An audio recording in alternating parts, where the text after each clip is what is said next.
Gracias, amigos, por seguir con nosotros en Abriendo la Mañana. Y lo prometido es deuda. Hablábamos en el bloque anterior de que vamos a hablar del discurso del presidente Luis Abinader, y está con nosotros ya nuestro economista Alejandro Arredondo, y con él vamos a hablar interesantes temas sobre este discurso de anoche del presidente Luis Abinader. Buenos días y bienvenido. Gracias Lorena Erasme, gracias Grullón por la invitación. Bueno, estamos por acá para compartir con tu amable público de hoy Abriendo la Mañana en Canal 33. Así es. Bueno, usted dijo de que la reforma fiscal no iba la semana pasada. Sí, así es. El miércoles, Ajá, ¿verdad? sí, cuando correcto. usted vino dijo, la reforma fiscal no va.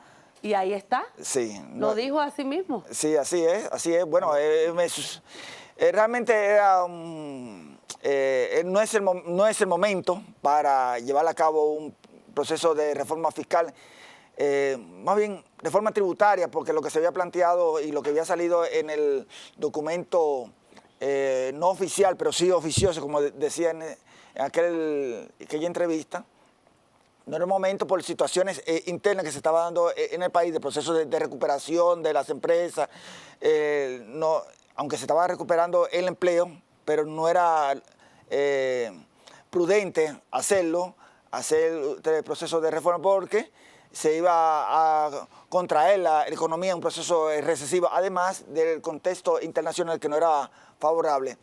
También de que el gobierno le está yendo bien con los ingresos para este año, y va a reducir el déficit fiscal que estaba estimado en un 4% y va a terminar en 1.2%. O sea que no solamente lo dije yo, sino varios sectores lo dijeron, y el presidente de la República, Luis Abinader, consono con esos planteamientos que muchos sectores de la sociedad, sectores productivos, economistas, y obviamente desde acá, desde Abriendo la Mañana, lo planteamos, y bueno, ahí está la situación. Eso no significa que no haya que hacerla. Que no haya que hacerla. Exacto. Sí, en el 2020... En enero no puede ser, porque sabe que enero de por sí, señores, ay Dios mío, ese mes es difícil económicamente, sí, por la resaca navideña. Sí. Los Reyes, 24, 31 y eso, uno se queda sin chele. Hay que ver si en el 2022 se pueda iniciar un proceso para conocerse en el 2023, pero es difícil para en ese año porque se acercan las elecciones del 2024. Entonces, eso es un asunto que hay que saberlo sortear. Más que la gente también estaba en expectativa, y todo el mundo, porque que una tributaria que vamos a hacer, eso no es una reforma. Y la reforma, bueno, aquí se dice y se ha planteado que mejor vamos a hacer lo siguiente, vamos a eficientizar el cobro del ITEVI, los pagos como anticipo. Sí. Se puede trabajar, óyete, y yo sé que el gobierno le puede recaudar mucho más, porque aquí la evasión del ITEVI a un 18, andan sobre un 45. 45 y 55%. 55%, sí. Eso es algo que, caramba. Creo que el presidente de la República ayer apostó a la control de la evasión, a combatir la evasión. Un proceso que no es de un día para otro, se necesita tiempo para eso, pero yo creo que una eficientización del cobro de los impuestos puede aumentar los ingresos del Estado. También con relación al gasto, que él habló mucho de esto, de que la reducción de la calidad del gasto. Sí, de la calidad del gasto, sí, así es. Sí, hay que destacar algo, y yo quiero matizar algo que dijiste en el segmento anterior, Lorena, con relación al... ¿Qué dije? Vamos a ver. De todo lo que dije. Sí, pero es con relación a la comunicación, okay. de los planteamientos que hicieron los funcionarios, que parecía una orquesta discordante, porque hubieron como que no estuvieran alineados. O sea, el tema del documento, repito, no oficial, pero sí oficioso, que salió, bueno, eso fue un globo de ensayo, eso está bien.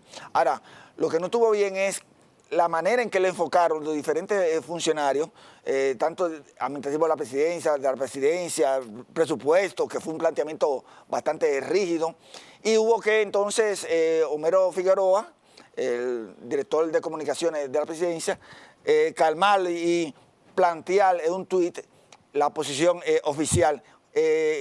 También el ministro de Economía, Planificación y Desarrollo llamó a que esos funcionarios que habían hecho planteamientos discordantes, le llamó a decir que no somos locos, que esto es un gobierno sensato, y realmente la decisión de ayer fue una decisión sensata, muy acertada, de no llevar a cabo este proceso de reforma tributaria. Así es, el presidente ganó el juego sin tener que picharlo. Sí, como dicen. sí, sin embargo, algo hay que destacar, que todos los funcionarios del área hablaron. Sin embargo, puede notar que en términos de comunicación, estamos hablando, el análisis del discurso, el ministro de Hacienda nunca dijo nada, se quedó callado, nunca entró en eso. Sin embargo, ustedes saben que desde el Ministerio de Hacienda es que se hacen los proyectos de reforma fiscal. Claro. Y el presupuesto también. Sí, El presupuesto claro. que hace todo. Y se mantuvo callado. Yo creo que fue un comportamiento cauto de parte de él, porque ya estaba expresado en la comunicación que le envió el presidente de la República a la Cámara de Diputados. Mire, Por ejemplo, yo tengo una inquietud, Alejandro, si me permite, sí, Rubén. sí, cómo no. Usted sabe que hace 2 días, los diputados y senadores, usted sabe que había una situación en el Congreso con Sí. el tema de las exoneraciones, que de los beneficios, que el tema del combustible, bueno, todo esto. Los senadores presentaron un proyecto para eliminar, o sea, todos los beneficios que reciben tanto los diputados y los senadores. Ya usted sabe que esto trajo el avispero, porque muchos de los diputados no querían el barrilito, usted sabe, el famoso barrilito. Entonces, ya se convirtió en ley, supuestamente, para la liberación, ¿verdad?, del tema de las exoneraciones y eso.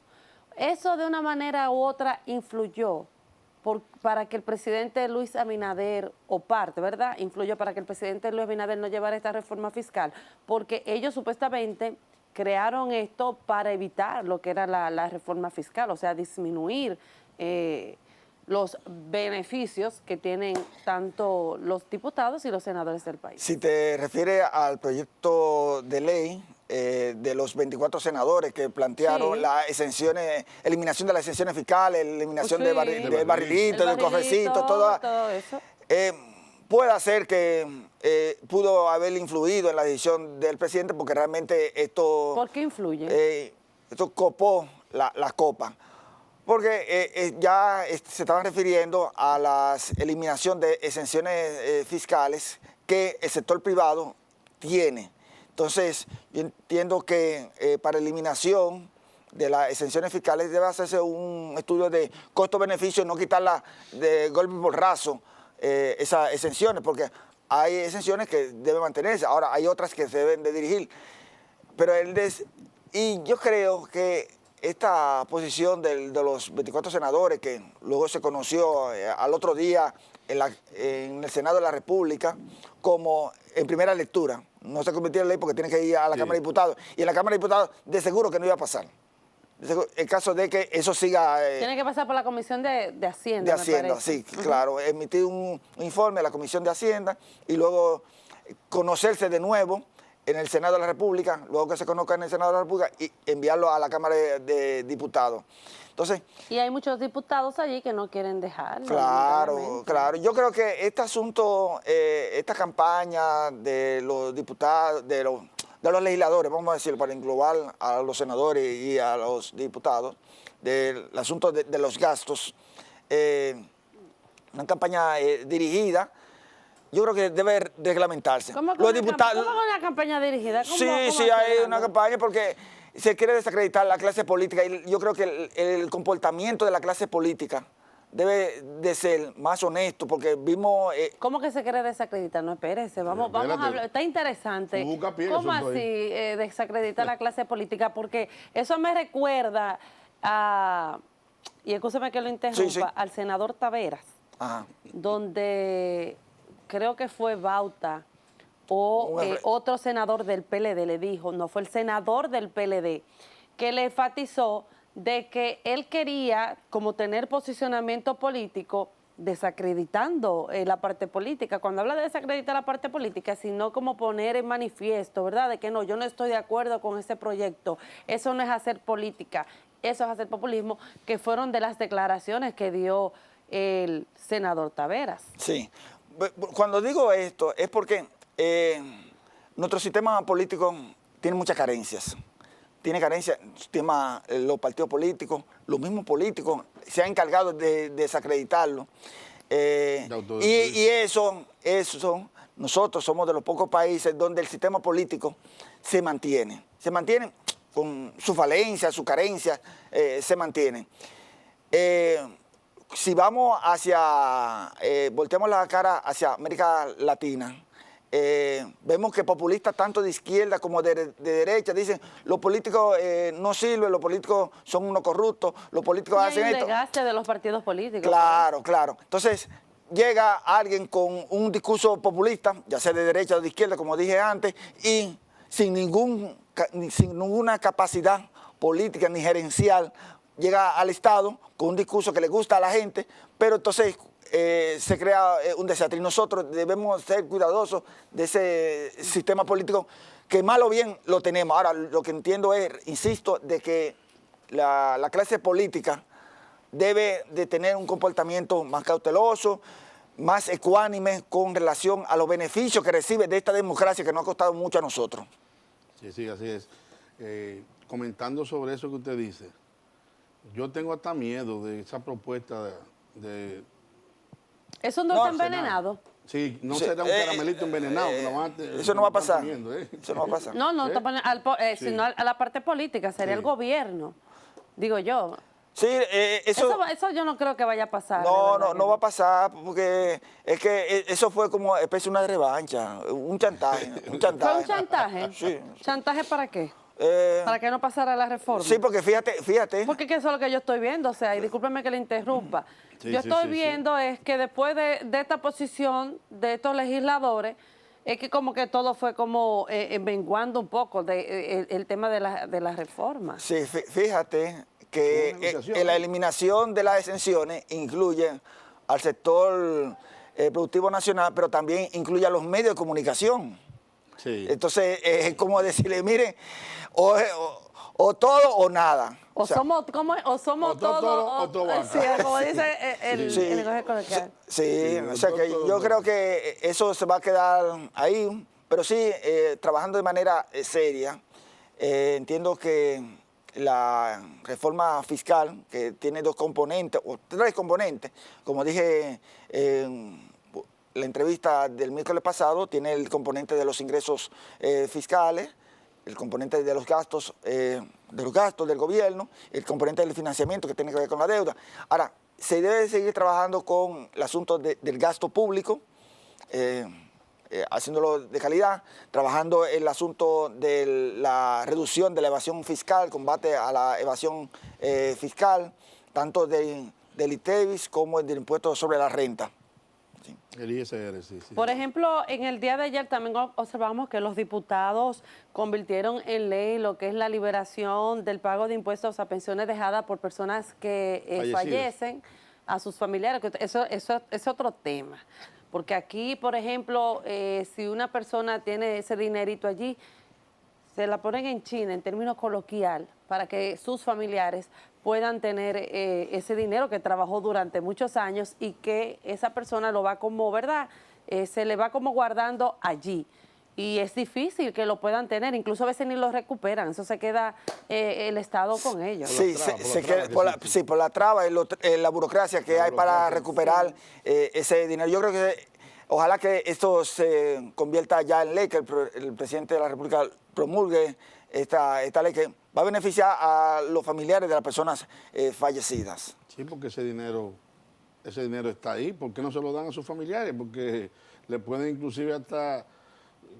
Cuando usted demuestre, bueno, yo soy hijo, yo soy esposa, yo soy esposo de ese familiar, no hay que ser mucho... Y si se comprueba que en la convivencia familiar era ese centro, o sea, que vivía en ese sitio, yo entiendo que es la mejor por él, o un familiar que no viviera con él, porque ese dinero se queda en beneficio de la familia, no Sí. que se quede en los fondos de la administradora. Sí, y eso va muy en línea con una resolución que emitió el año pasado el Consejo Nacional de la Seguridad Social, Sí. porque ¿qué sucedía con los muertos, con los familiares de los muertos? Los fondos que tenían la administradora de fondos de pensiones, que se la ponían en China. Sí. O sea, hacían unos trámites demasiado complicados que le tenían que buscar toda la documentación. Y con esta resolución que se emitió por el Consejo Nacional de la Seguridad Social, las administradoras de fondos de pensiones redujeron los trámites para que los familiares de las personas, de los fallecidos, de los asegurados, los fondos de pensiones puedan recibir ese dinero. Y veíamos la lista en los periódicos de la cantidad de dinero que había en esos fondos de pensiones, que estaba en manos de la aseguradora de fondos, de la administradora de fondos de pensión. Sin embargo, los familiares no podían recibir. Un absurdo, un absurdo. Por ejemplo, para ir cerrando, Alejandro, me gustaría saber cómo de aquí en adelante entonces el gobierno va a tener, no esa estabilidad económica, porque con la reforma fiscal se quería de una manera u otra adquirir recursos para poder, ¿verdad?, ir peleando, se puede decir, lo que son las deudas.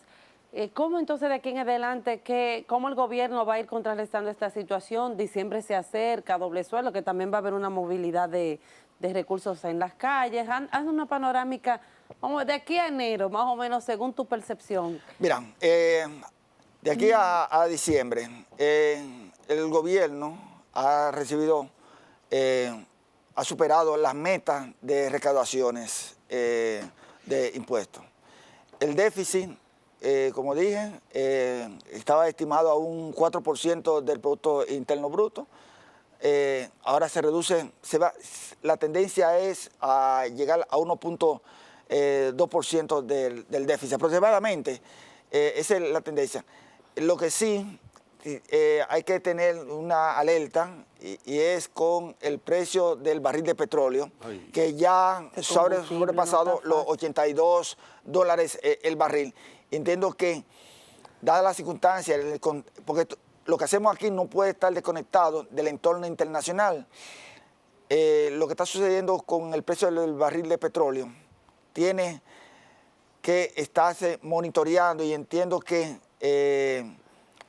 hay que hacer un plan de contingencia por un eventual aumento de más de $85 del precio del barril de petróleo. Ya el secretario de Energía de Estados Unidos advirtió de que el precio del barril de petróleo podía llegar a unos $100.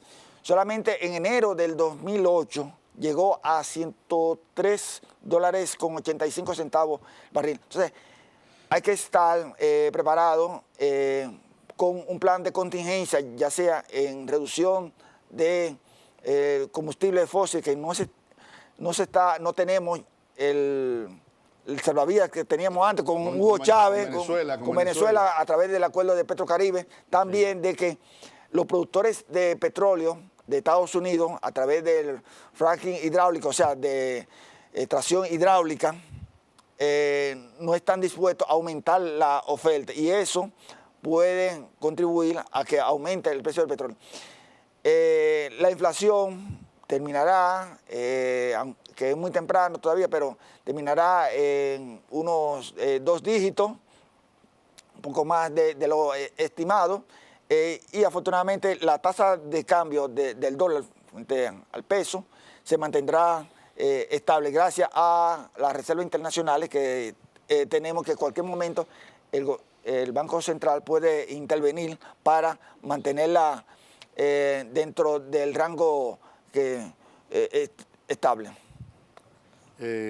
Refiriéndonos a la ley 112.00 de los hidrocarburos, que usted dijo que hay que revisar, que aquí hay muchos subsidios a empresas privadas sobre aranceles que tienen que pagar por la ley 112, que eso también hay que revisarlo, porque aquí hay mucha gente, transportistas, gente que tienen empresas, sí, que son exonerados de pagar impuestos y tiene combustible a precios preferenciales y eso va en contra, o sea, eso también hace que cuando le van a poner impuestos al que sí lo paga, que es el consumidor final, incrementa más los precios. Sí, recuerda que en el discurso del presidente del 27 de febrero de este año, el presidente prometió de que se iba a someter al Congreso Nacional un proyecto de ley de reforma a la ley de hidrocarburos, la 112-00.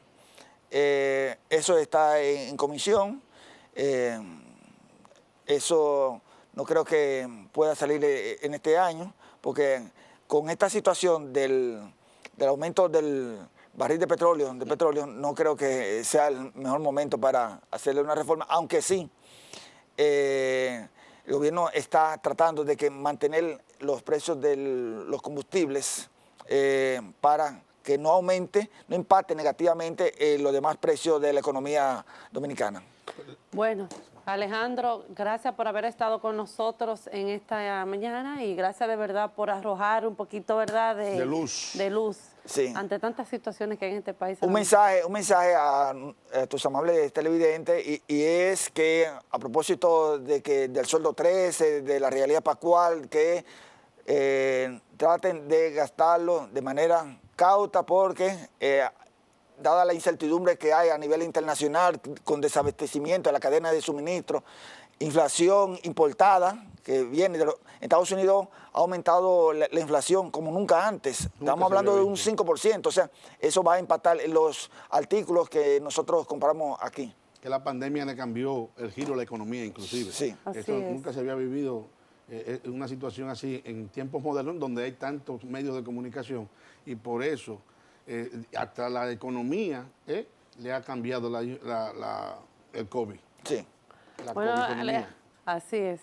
Alejandro, gracias por haber estado con nosotros. Y a ustedes, amigos, no se muevan porque ya ha llegado el momento de la entrevista central con el dirigente del Partido Revolucionario Moderno, el ingeniero Ramón Alburquerque. No se muevan.